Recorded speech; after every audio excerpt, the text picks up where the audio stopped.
اللہم صلی علی سیدنا محمد و علی آل سیدنا محمد و بارک وسلم daily Islamic network YouTube channel پر آپ سب کو خوش آمدید۔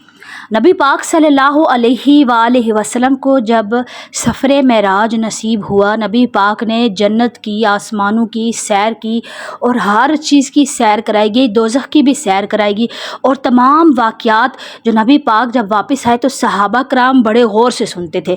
ان میں سے چند ایک باتیں میں آپ کے ساتھ شیئر کرتی ہوں کہ صحابہ کرام جو قریبی نبی پاک کے پاس موجود تھے ان کو کیا کیا انعامات اللہ تبارک و تعالیٰ نے عطا کیے ہوئے، لیکن ہیں وہ دنیا میں، لیکن آسمانوں میں انہیں اللہ تعالیٰ کیا دے رہا ہے۔ تو انشاءاللہ تعالیٰ آج کی ویڈیو بہت ہی زیادہ خاص ہونے والی ہے انشاءاللہ تعالیٰ۔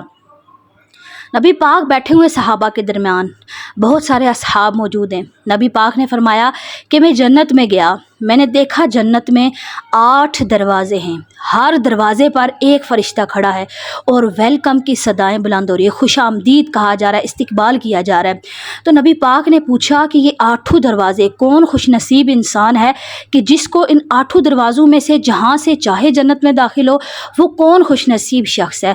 تو پھر بتایا گیا کہ قریش میں ایک شخص ہے ابو قحافہ کا بیٹا، جس کا یہ مقام ہے۔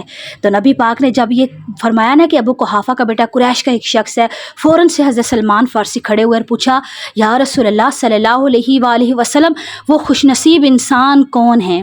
تو ابو بکر صدیق سر جھکائے بیٹھے ہیں۔ تو نبی پاک نے اشارہ کیا کہ وہ ابو بکر بن ابو قحافہ ہیں، ان کا یہ مقام ہے کہ اللہ تبارک و تعالیٰ 8 دروازوں میں سے جہاں سے چاہیں وہ جنت میں داخل ہوں۔ 8 دروازے، اگر دنیا میں آپ گھر بنائیں 8 دروازے بنائیں، وہ گھر کتنا بڑا ہوگا کہ جس کے 8 دروازے ہوں، اور جنت کے 8 دروازے ہوں تو وہاں اس کے اندر کتنی اللہ تعالیٰ نے عالی شان ان کے لیے جگہ بنائی ہوگی۔ اللہ اکبر۔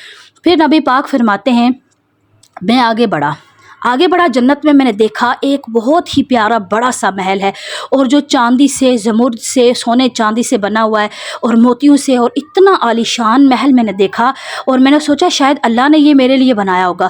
رسول اللہ فرماتے ہیں کہ شاید اللہ نے میرے لیے بنایا ہوگا، اتنا خوبصورت یا کسی نبی کا ہوگا۔ نبی پاک فرماتے ہیں کہ میں اندر گیا اور میں نے دروازے پر تختی لگی ہوئی تھی نام کی عمر بن خطاب کا وہ گھر تھا۔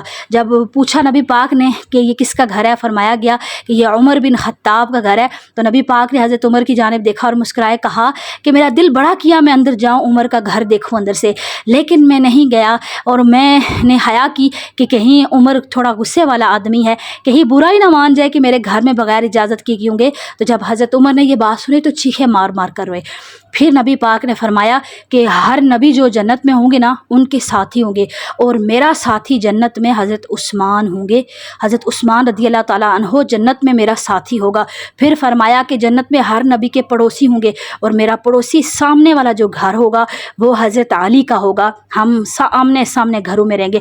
پھر نبی پاک نے فرمایا صلی اللہ علیہ وآلہ وسلم، آپ نے فرمایا کہ ہر نبی کا ایک غلام ہوگا جنت میں جو بہت ہی خاص اور قریبی ہوگا، جو اعتبار والا ہوگا، اور میرے 2 غلام ہوں گے۔ پھر آپ نے اشارہ کیا حضرت طلحہ اور حضرت زبیر کی جانب کہ یہ دونوں اصحاب میرے جنت میں میرے قریب ہوں گے اور میرے خاص غلاموں میں سے ہوں گے۔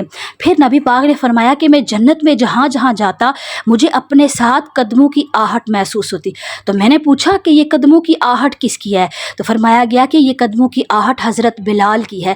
تو میں نے سوچا بلال تو مدینہ کی گلیوں میں گھومتا ہے اور اس کے قدموں کی آواز جنت میں سنائی دیتی ہے، سبحان اللہ، وہ حضرت بلال کی قدموں کی آواز جنت میں سنائی دیتی ہے۔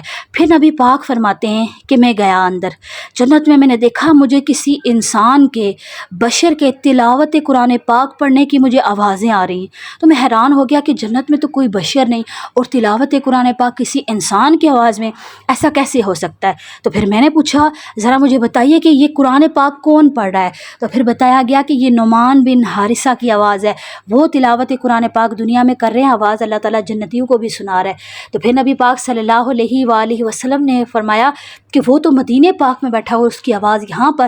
تو پھر فرمایا گیا کہ یہ اللہ تعالیٰ نے اعزاز انہیں اس وجہ سے دیا ہے کیونکہ ان کی ماں جو ہے ان سے بڑی راضی ہیں، انہوں نے اپنی ماں کی بہت خدمت کی اور اپنی ماں کا بہت زیادہ دل خوش کیا، اپنی ماں کو راضی کیا۔ اس اعزاز میں اللہ تبارک و تعالیٰ نے انہیں یہ اعزاز دیا ہے وہ دنیا میں مدینہ پاک میں بیٹھ کر تلاوت کرتے ہیں، اللہ آسمان والوں کو ان کی تلاوت سناتا ہے کہ دیکھو ماں کی قدر کرنے والوں کا کتنا مقام اللہ تعالیٰ نے عطا کیا ہے کہ جو ماں کی خدمت کرتا ہے، ہزار ولی ہوں، کتب، ابدال، اولیاء سارے ایک طرف ہوں، ہزاروں، اور وہ کہیں کہ اے اللہ اس انسان کو ناکام کر دے، کامیاب نہ کر، لیکن ایک بزرگ ماں بیٹھی ہوئی ہاتھ اٹھائے نا چند لمحات کے لیے کہ اے اللہ میرے بچے کو کامیاب کر دے، تو اللہ تعالیٰ ان ہزاروں کی نہیں سنے گا، ایک جو ماں بیٹھی ہے نا ان کی سنے گا کہ اے اللہ اس کو کامیاب کر دے۔ یہ ہوتا ہے والدین کی خدمت کرنے کا اعزاز، اور اللہ تبارک و تعالیٰ سے دعا ہے کہ اللہ تبارک و تعالیٰ ہمیں عمل کرنے کی توفیق عطا فرمائیں۔ ویڈیو اچھی لگے تو اس کو لائک اور شیئر کرنا مت بھولیے گا۔ السلام علیکم ورحمۃ اللہ وبرکاتہ۔